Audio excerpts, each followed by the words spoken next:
first three quarters of the loss and was pressured on a season-high 30.8% of all pass plays in the game. It was Rodgers' only multi-interception game this season, and his completion percentage of 45 was his lowest this season. Former NFL quarterback Orlando Scandrick is joining us now. Orlando, will the Packers be able to fix this? Absolutely. The easy fix. You go back and look at that game.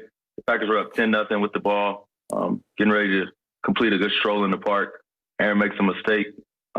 Dean anticipates, guesses right, pick six, change the whole game. I don't look for Aaron to make those type of mistakes.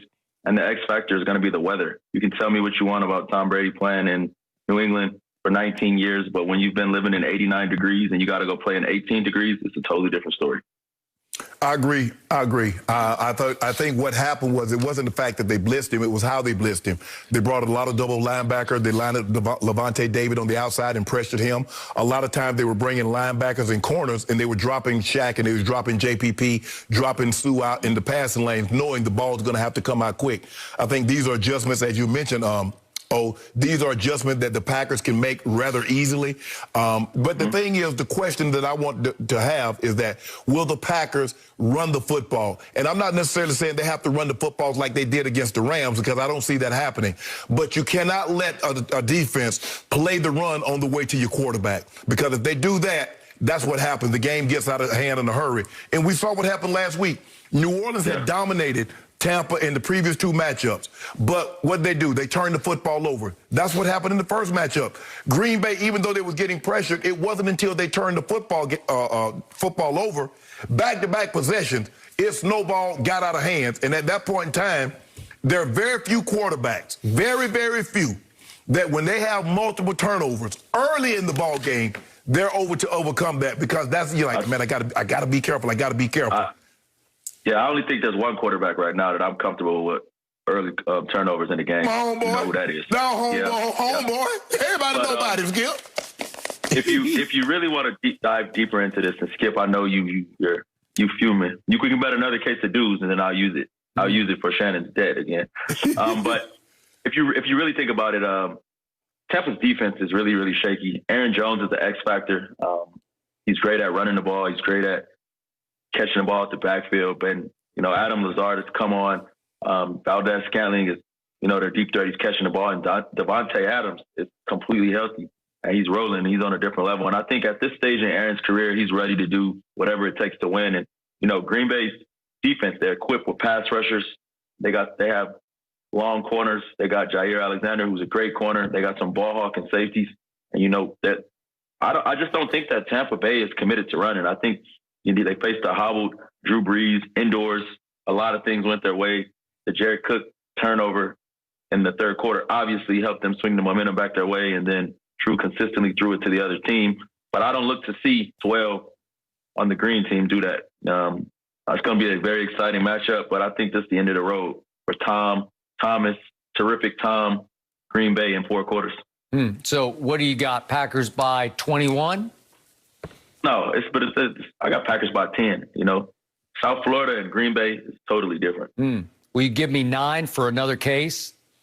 I ain't giving you 9. No, that's a sucker bet. And they always, when I grew up, they told me, when you walk in the room, if you don't know who the sucker is, it's you. You gonna get that? The sucker I'm talking to just said they're going to win by 10.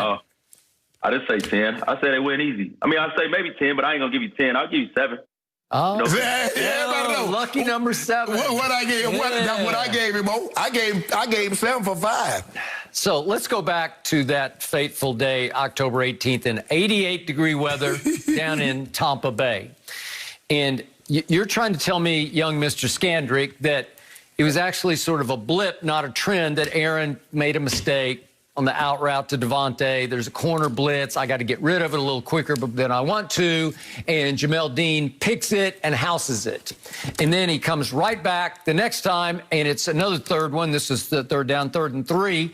And he throws it the other direction against, I think it was a corner blitz. That's what we figured. I think it's Murphy Bunting. Bunny Murphy. Yeah. And it gets popped up in the air, and Mike Edwards almost houses it, takes it to the 2-yard line. So if at that point, obviously, I was rooting for Brady, and I thought, silly me, I thought Aaron Rodgers would get it back together and make a game of it because it was only 14-10 Tampa at that point. And guess what happened? After that, he had the ball 8 more times, and 7 of those times he punted. And at the end of the half, he got sacked by Suh, who's been in his head his whole career, and they just kneeled out the rest of the clock. Wait. His whole career? Yeah. Oh, the Detroit Lions ain't been relevant none of his career. Okay, but So Suh scares Aaron Rodgers. Aaron actually, after that game in Tampa Bay, Aaron tried to actually bury the hatchet with Suh by asking him to meet him after the game to hug it out. No, he didn't ask him. He what said are he you thought. talking about? He said, no, we hug it out. Who's ever hugged it out after a game? Aaron's a nice guy. A nice guy with a good upbringing. Yeah. Got some terrific parents. Yeah. Was raised the right way. And I don't want to cut you off, but let's just go back. He threw the first interception, and Aaron Rodgers is a hell of a competitor. And it became kind of a thing where he didn't want to lose, so he forces it into Devontae the next time. And then, the game kind of got away from him. But what I will promise you is, in Green Bay, Wisconsin, in Lambeau Field, it won't get out of hand for him. The stage is not too big for him. This is his chance to take the torch. He will take the torch. I'm saying Packers in the Super Bowl versus my homie. Against who? My homie. Oh, your homie. Okay. Yeah, homeboy. Okay, I got it. Yeah, we'll see. Yeah. So, yeah. Look, here's the point. Todd Bowles will come after you. And once he gets you on the run, he will try to bury you. And that's what happened in this game.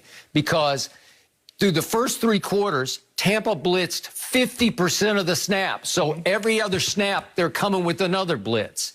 And Aaron Rodgers has usually eaten blitzes for breakfast, lunch, and dinner in his career. But that day, he did not. And that day, he had the best pass-blocking left tackle in all of pro football in David Bakhtiari, who is no longer able to play because he's gone for the year.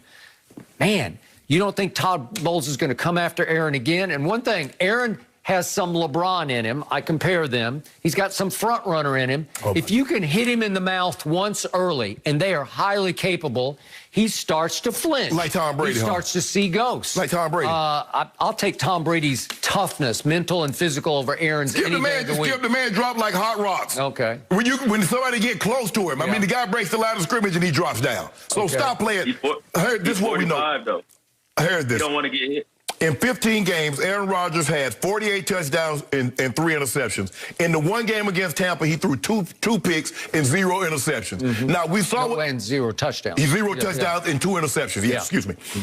We saw what Tyler Heineke got 23 points. We saw Taylor Heineke. What was his name? Taylor Heineke. Taylor Heineke. Taylor Heineke got 23 points. Okay. Drew Brees, as banged up as he was, got 20 points. Yeah, but how did he get him on a trick play by Jameis and a 54-yard punt return? So do you believe? But they also left a lot of points on the field. Yes. Okay. I believe Mike Thomas caught the first touchdown.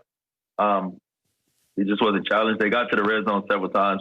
They settled for field goals. Sean Payton decided to get cute when they were also on the other side. I think they were on Tampa's 35, get a 5-yard penalty, end up punting it. But if you really just want to look at this thing in a microcosm, or you want to look at this thing in a huge bowl, or however you want to look at it, you want to look through a stethoscope, it's just time to pass the torch. It's over, Skip. You hear? Over? Yeah, Rodgers. Tom Brady threw 40 touchdown passes this year, and it's time to pass the torch. Is that more than 48? Is that more than 48? Well, 40 at 43 is pretty great. Well, who had the higher degree of difficulty? Brady starting over in Tampa Bay or Aaron Rodgers? But see, he keeps saying he's starting over, but look at what he's got. He made it start. If you want to impress me, go to Cincinnati and do what he's doing. Don't take to it, because you tell me Pro Football Focus is the Bible. Pro Football Focus said the receiving core at Tampa was the #1 receiving core in all of football. That's what Tom Brady linked up with. Did any of them make the Pro Bowl this year? Did Tom Brady make the Pro Bowl this year? No, he should have. No, he shouldn't have. Oh, no, he stop it. You know it, and I know it. They vote like 5 weeks before the season's over, and Brady had a December to remember. They will vote 2 He weeks. brought this team to a boil right on schedule. Yeah, but let me reel this back in. So the year Dez caught it, we all remember that year. Do we? Do you remember the resilience of Aaron? He had a pool Do you camp. remember the resilience? Yeah. Yeah. And then do you remember the year of the 3rd and 26, who my Uncle Shay Shay tried to pin on me. It was No, I didn't pin on you. earlier in that year, we went down to Lambeau. Zeke ran all over him, you know. But it just seemed like when we got in the playoffs and we got them in Dallas, they jumped all over us. Number 1 seed, 13-3, they jumped all over us. And it was a totally different, but we stormed back though. You know, we fought. We got it to a game. You did. And we gave up a big third down, and then Mason Crosby hit a 60-yard field goal, like an extra point. But we ain't going to talk about that. But it was just a totally different Aaron Rodgers. It was a totally different. And I think he's on a mission this year. And, you know, if you really want to look at this thing, Aaron was a part of getting Mike McCarthy out of there. And since he's got him out of there, he's been to 2 NFC championships. And, you know, he's on a mission to get to a Super Bowl and win another Super Bowl in his mind. So help me out, young Mr. Scandrick. My memory gets a little foggy here, but just a